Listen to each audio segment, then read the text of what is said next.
यो आइशर प्रिमा G3 380 ट्र्याक्टरको छोटो जानकारी हो। अब हेर्नुहोस्, साना र मझौला किसानहरूका लागि नि यो 40 हर्स पावरको ट्र्याक्टर साँच्चै नै एउटा गेम चेन्जर जस्तै छ, जसले सही मूल्य, आधुनिक प्रविधि र आरामको कस्तो गजबको सङ्गम गराउँछ र तपाईँको खेतीलाई कसरी सजिलो बनाउँछ भनेर आज हामी कुरा गर्दैछौँ। पहिलो कुरा त यसको इन्जिन र पावरकै कुरा गरौँ। यसमा 2500 सीसीको 3 सिलिन्डर इन्जिन राखिएको छ, जसले ठ्याक्कै 40 हर्स पावरको एकदमै बलियो शक्ति दिन्छ।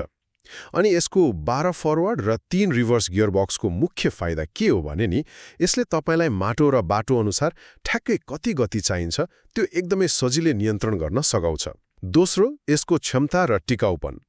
तपाईँलाई थाहै छ, खेतमा काम गर्दा बारम्बार तेल भर्ने झन्झट कति धेरै हुन्छ। तर यसमा 57 लिटरको ठूलो इन्धन ट्याङ्की छ, जसले गर्दा दिनभरि ढुक्कले काम गर्न मिल्यो।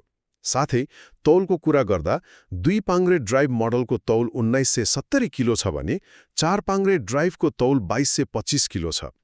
यसको मतलब के हो भने हिलो वा चिप्लो माटोमा पनि यो ट्र्याक्टरले मजाले ग्रिप समात्छ, चिप्लिने डरै भएन। अन्त्यमा कुरा गरौँ यसको आधुनिक डिजाइन र आरामको। दिनभर खेत जोत्दा ढाड नदुखोस् भनेर यसमा निकै सुधारिएको सिट र चलाउन एकदमै सजिलो क्लच राखिएको छ। अनि यसको त्यो नयाँ डिजिटल ड्याशबोर्ड नि त्यसले ट्र्याक्टरको तेल, तापक्रम र गतिको अवस्था यति स्पष्ट देखाउँछ कि चलाउने मान्छेलाई काम गर्न निकै नै सजिलो हुन्छ।